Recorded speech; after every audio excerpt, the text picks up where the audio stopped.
dramatic news. Madonna says she's ashamed to be American. But her next message is even worse.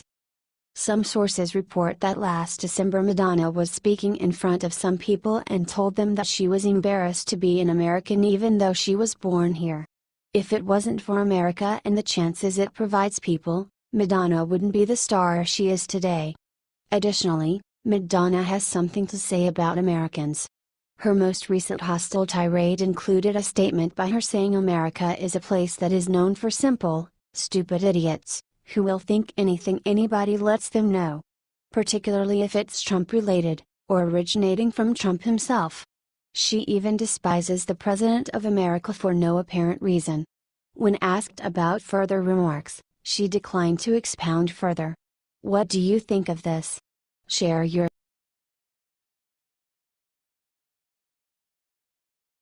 revealed Obama is behind anti-Trump movement. This is huge. You wouldn't be surprised to learn that Barack Obama is the man behind this idea. If you look at the organization's Facebook page or their official website, you will realize that they are taking this job very seriously. Even the BarackObama.com website has an OFA link right at the bottom. According to the NY Post, is planning to gather anti-Trump activists that will protest against the POTUS and will support the existence of the Obamacare. They are also planning on boycotting the wall building, and the immigration orders. OFA posted on Facebook and called for activists to gather until February 26, when representatives are going to be in their home districts. Town halls were already penetrated in Utah and Jason Chaffetz was confronted by hundreds of raging demonstrators, claiming to be his constituents. OFA works under a manual that directs them on how to protest more successfully and advises them to grab seats at the front of the room but do not all sit together. They were also asked to sit in pairs to take more area in a room. This will help reinforce the impression of broad consensus. It also urges them to ask hostile questions, while keeping a firm hold on the mic, and loudly boo the GOP politician if he isn't giving you real answers. Express your concern. To the event's hosts, they are giving a platform to pro-Trump authoritarianism, racism, and corruption, it says. Even the safest, Republican, will be deeply alarmed by signs of organized opposition, the document states, because these actions create the impression that they're not connected to their district and not listening to their constituents. Unfavorable exchanges caught on video can be devastating for Republican lawmakers, it says, when shared through social media and picked up by local and national media. MSNBC, CNN and the media received networks footage of their quarrel with Chaffetz. Protesters were also advised to go after Trump-friendly lawmakers' Hill offices and call them in anger to provoke a reaction. They are also told to ask for the resignation of White House advisor Steve Bannon. Here is how a complaint would look. I'm honestly scared that a known racist and anti-Semite will be working just feet from the Oval Office. It is everyone's business if a man who promoted white supremacy is serving as an advisor to the president. There is no clear evidence of this. This is just another of Obama's efforts to bring Trump down, since the former POTUS stated that he isn't planning on withdrawing from politics. What do you think about this? Share this on Facebook and Twitter along with your comments.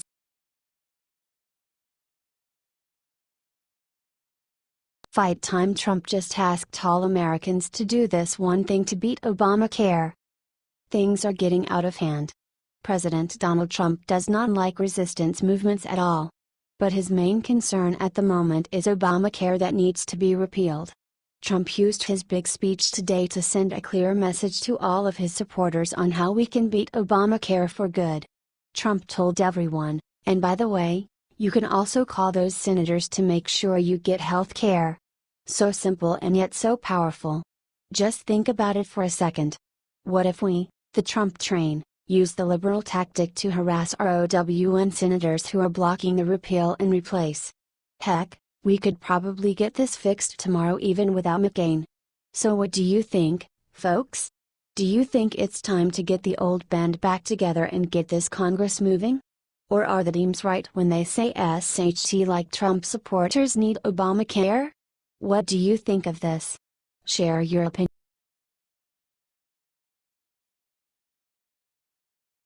You'll cheer when you see WHO was just arrested for obstructing Trump. One illegal immigrant who is known for his anti-Trump activities was arrested for committing somewhere around 100 acts of vandalism at the University of Connecticut during his student days. Breitbart reported that Eric Cruz Lopez was arrested after he spread graffiti such as FK Trump and Best, the latter of which was his signature.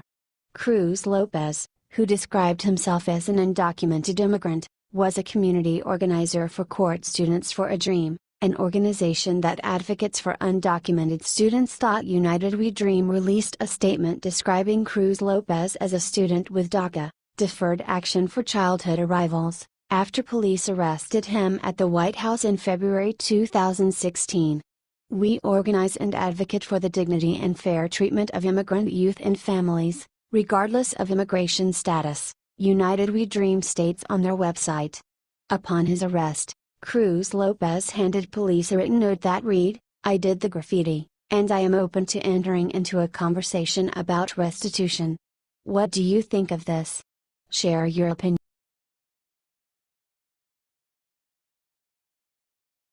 Sean Hannity just got terrible news, let's show some support.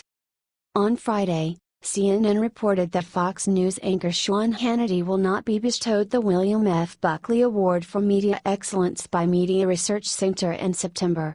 It was announced earlier this month that Hannity will receive the prestigious award given to distinguished conservative media personalities, according to The Blaze.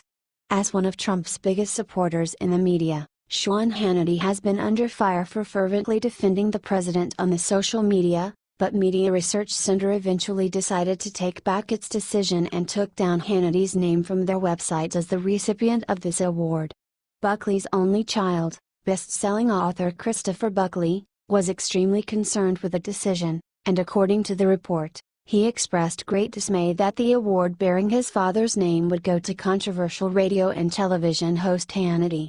The late conservative advocate William F. Buckley, who died in 2008, founded the National Review magazine in 1955, now considered an intellectual cornerstone of the conservative movement, said MRC's web page. "It's my understanding there was a scheduling conflict," said MRC spokesperson Ryan Moy for CNN. Fox News allegedly used the same excuse, saying that Sean could not attend the annual gala and receive the award. Hannity addressed the report on Twitter, insisting it was fake news. The Fox News host defended himself on Twitter, claiming he willfully denied the award because he couldn't attend. "Hey, fake news Jake, I was offered an award, I was unable to attend, and I respectfully turned it down," said Hannity early on Friday, following up with attacks on the National Review and Christopher Buckley, who Sean said was no William F. Buckley. Sean was supposedly talking about the cruising trips the National Review organizes, where their fans can pay to go on a cruise with some of their conservative celebrities working for the magazine. Hannity was also alleged to have been a beneficiary of this arrangement. What do you think about this? Share this on Facebook and Twitter along with your comment.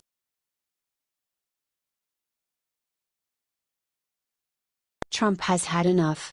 He issued this chilling warning towards some Republicans in Congress that made things clearer. Today President Donald Trump wrote a tweet in which he said, "If Republicans don't repeal and replace the disastrous Obamacare, the repercussions will be far greater than any of them understand."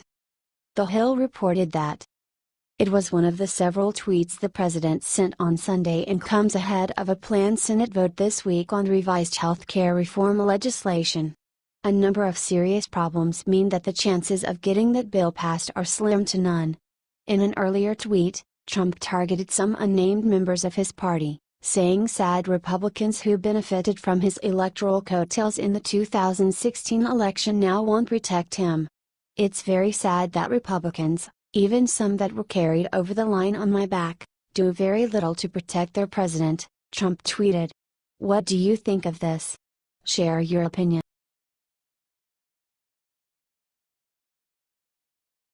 Breaking tragic announcement about Ivanka Trump, supporters stunned.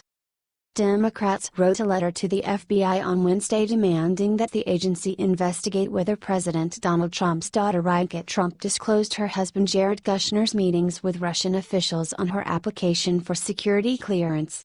Newsweek reported that 22 House Democrats sent a letter to acting FBI Director Andrew McCabe demanding the Bureau investigate whether there are any discrepancies in Ivanka Trump's filings to get access to America's most closely kept secrets. When she took a position in her father's White House, the documents she submitted to gain clearance would have asked her to disclose any contact with foreign governments, as well as any contact immediate family may have had. Lack of candor, particularly regarding contacts with Russian officials, has been a significant issue for the Trump administration, the Democrats wrote, adding that they fear Ivanka may have engaged in deception. The Democrats added that between her and Kushner, the couple have been assigned expansive policy portfolios, even as they maintain a business empire that relies on foreign financing and manufacturing. The juxtaposition of their public and private roles may be murky and confused, they added, but her obligation to disclose her family's and her foreign contacts is not. Share this story if you support Ivanka